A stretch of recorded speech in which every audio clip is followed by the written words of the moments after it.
गुरुचरण सरोज रज निज मन मुकुर सुधारि बरनउँ रघुवर बिमल जस जोदायक फल चारि। सियावर रामचंद्र की जय। पिछले एपिसोड में भरत, श्री राम जी, गुरु वशिष्ठ, जनक महाराज और सभी सभा के सभासद अयोध्या से और जनकपुर से आए हुए विशिष्ट मान्यगण सब बैठे हुए हैं। जब राम से कहा गया कि हे राम, ये भरत तुम्हारे सामने बैठे हैं, तो जो उचित हो वो निर्णय करो। तो राम ने गुरु वशिष्ठ से कहा, गुरुदेव, कि विद्यमान आपुनि मिथिलेषु मोर कहब सब भांति भदेषु। कि जिस सभा में आप जैसे गुरु और राजा जनक जैसे बुद्धिमान विद्वान विद्यमान हो, वहाँ पर हमारा कुछ कहना क्या उचित रहेगा। इतना कह करके राम ने मानो वशिष्ठ जी को और राजा जनक को आगे कर दिया, किंतु इन दोनों लोगों ने बड़ा विचार विमर्श किया, लेकिन कोई भी निदान और निष्कर्ष निकाल नहीं सके। अतः ये दोनों लोग भरत की ओर देखने लगे। राम शपथ सुनि मुनि जनकु सकुच सभा समेत। सकल बिलोकत भरत मुख बनय न उत्तर देत। इन दोनों ने श्री भरत की ओर देखा, जिस भरत ने राम जी की ओर मुंह उठा करके कभी नहीं देखा। आज उन्हें ही बोलना पड़ रहा है। अतः भरत ने अपने हृदय में स्थित सरस्वती माता को पुकारा कि हिय सुमिरिय शारदा सुहाई मानस ते मुख पंकज आई। भरत जी ने शारदा देवी का हृदय में स्मरण किया, तो सरस्वती जी भरत जी के मानस से मुखार बिंदु पर आ गई। सरस्वती जी को वाणी कहते हैं और हम अपनी जीभ को भी वाणी कहते हैं। तो भरत जी के मन में सरस्वती जी हैं और हृदय में प्रभु राम जी हैं। तो भरत जी नहीं बोल सके, बल्कि सरस्वती जी ही बोल रही हैं।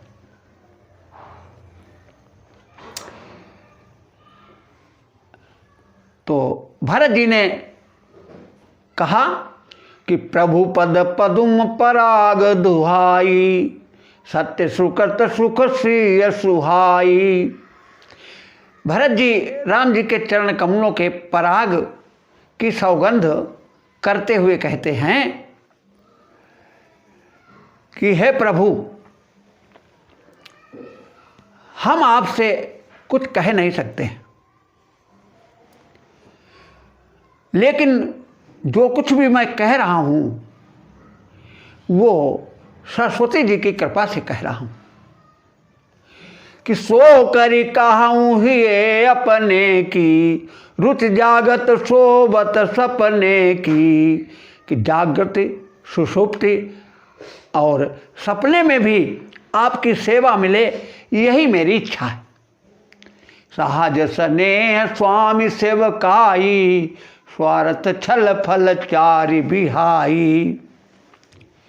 जब भरत ने ये कहा कि प्रभु हम आपकी सेवा चाहते हैं, तो राम ने कहा कि बात स्पष्ट नहीं हुई। हे भरत, ये बताओ कि मेरे साथ वन चल करके सेवा करोगे या फिर मुझे भवन में ले जा करके मेरी सेवा करोगे, क्या चाहते हो?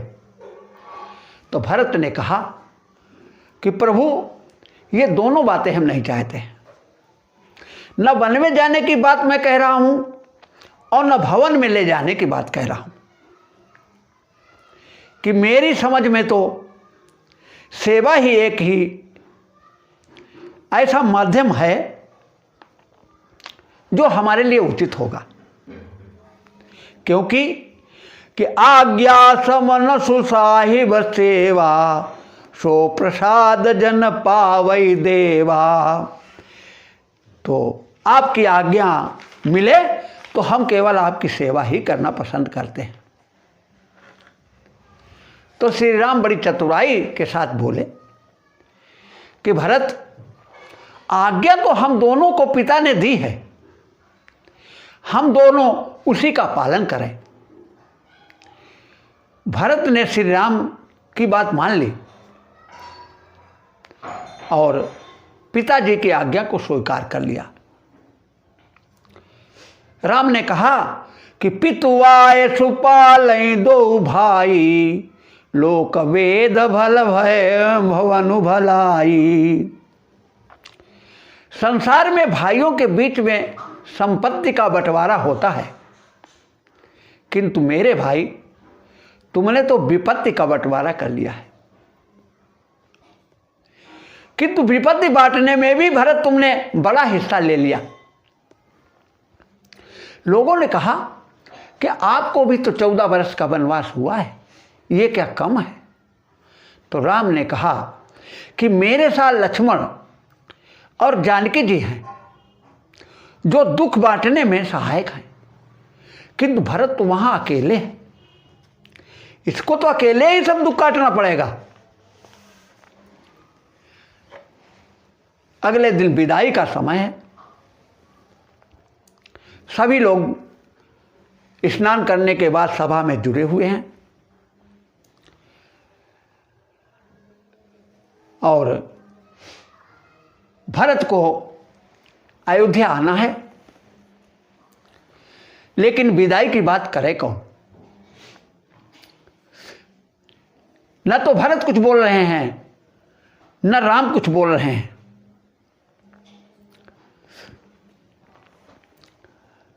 तो भले दिन आजु जानी मन माही, राम कृपाल कहत सकुचाही।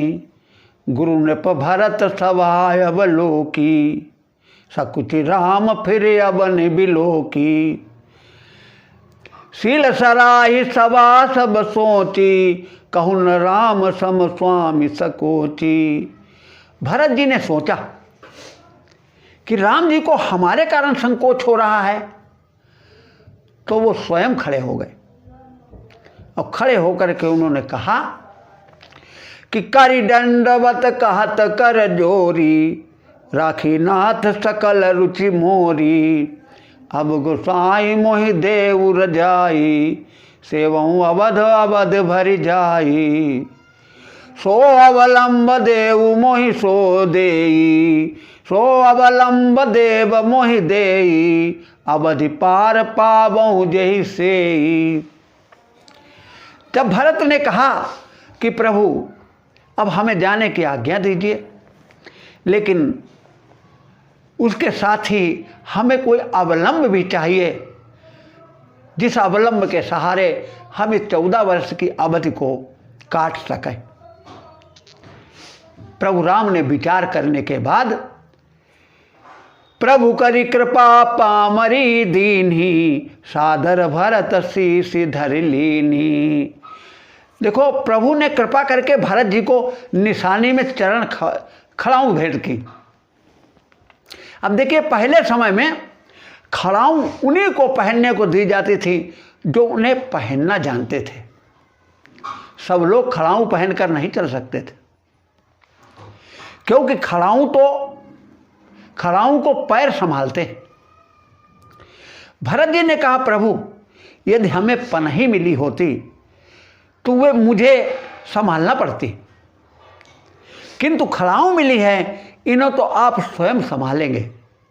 कि खड़ाऊं में एक खूंटी होती है और उस खूंटी को एक तरफ से अंगूठा और दूसरी तरफ से उंगली संभालती है। भरत ने कहा, प्रभु अंगूठे के रूप में आप और उंगली की तरफ से श्री जानकी जी, ये दोनों इस खूंटी को संभाले रहेंगी तो ये खड़ाऊं हमारा आधार बनी रहेंगी।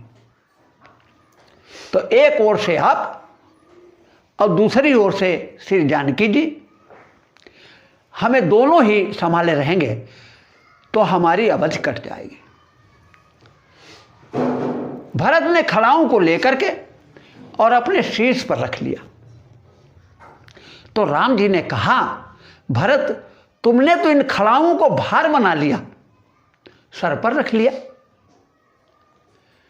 भरत बोले, प्रभु मुझे तो आधार मिल गया है। राम ने कहा, कैसे? भरत ने कहा कि जब सर पर अधिक भार होता है तो सर और भार के बीच में आधार रखा जाता है। अयोध्या का राज्य का भार अभी इस आधार के सहारे चलेगा। अभी तो यह भार हमारे सिर पर था, किंतु अब इसका भार इस आधार पर रहेगा। और एक बात, प्रभु इस आधार के कारण अब आपको हमारे पास चलकर आना पड़ेगा, क्योंकि खड़ाऊं के पास ही आपके चरणों को आना पड़ेगा। चरण के पास खड़ाऊं तो जा नहीं सकती। जैसे हम लोग इस कथा पांडाल में बैठे, लेकिन हम लोगों के जूते पांडाल के बाहर पड़े हुए।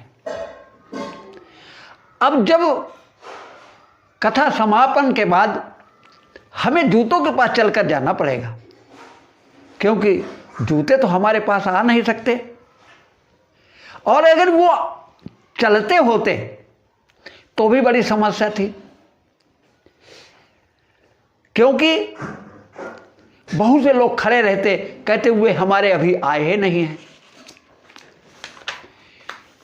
और एक बात, जूतों के आंखें नहीं होती, फिर भी गलती से हमारा पैर किसी दूसरे के जूते में पड़ जाए तो तुरंत बता देते हैं कि हम तुम्हारे नहीं हैं। लेकिन कुछ लोग तो ऐसे होते हैं कि उनसे कहते हैं कि हम तुम्हारे नहीं हैं, तुम तो हमारे हो, चलो हमारे साथ चलो। ऐसी स्थिति में लोग जूते भी लेकर चले जाते हैं। भरत ने कहा, प्रभु एक विनती और है। राम ने कहा, कहो भरत, क्या? भरत ने कहा, प्रभु 14 वर्ष की अवधि बीतते ही प्रथम दिन यदि आप नहीं आए तो इस भरत को जीवित नहीं पाओगे। राम कुछ बोले नहीं, मुस्कुरा दिए। राम और भरत के मिलन और वियोग को देखकर चित्रकूट के पत्थर पिघल गए, और आज भी उन पत्थरों में राम, भरत, सीता जी के चरण चिन्ह अंकित है। श्री भरत जी अयोध्या आ गए और राजगद्दी पर पादुकाओं को स्थापित किया। राम ने भरत से कहा था कि भरत, पादुकाओं और हमें कोई अंतर नहीं है। पादुकाओं के रूप में हम तुम्हारे साथ ही रहेंगे। भरत ने कहा, प्रभु यदि अंतर ना हो तो पादुकाओं को वन में भेज दो और आप हमारे साथ चले चलो। राम ने कहा, भरत जिस ओर हम जा रहे हैं उधर तो हमारे इस रूप को भी कोई पहचानने वाला नहीं है। वे इन पादुकाओं को क्या पहचानेंगे? तुम ही एक ऐसे हो जो पादुकाओं के रूप में भी हमें पहचान लेते हो। अतः पादुकाएं आपके साथ भेज रहा हूं। भरत ने पादुकाएं राज सिंहासन पर आरूढ़ कर स्वयं नंदीग्राम में एक कुटिया बनाकर जमीन के अंदर गड्ढा बना करके तप करके दिन बिताने लगे। किसी ने कहा, भरत जमीन को खोदकर अंदर आसन क्यों बनाया? भरत ने कहा, भैया वन में जमीन पर सोते हैं और मैं उनकी बराबरी कैसे कर सकता हूं, अतः हम गड्ढे को खोदकर रह रहा हूं। दूसरी बात भरत जी ने एक बड़ी अद्भुत कही। भरत ने कहा कि सीता माता पृथ्वी की पुत्री है और हम पृथ्वी के अंदर सीता माता की गोद में रहता हूं, और श्यामल आकाश भैया राम की याद दिलाता है। अतः भगवान की छत्र छाया में और माता सीता की गोद में रहकर मैं प्रभु का भजन करता हूं। पुलक गात ही सिय रघुबीरू, जी नाम जप लोचन नीरू, लखन राम सिय कानन बसही, भरत भवन बसि तप तनु कसही। दो दिस समझ कहत सब लोगू, सब विधि भरत सराहन जोगू।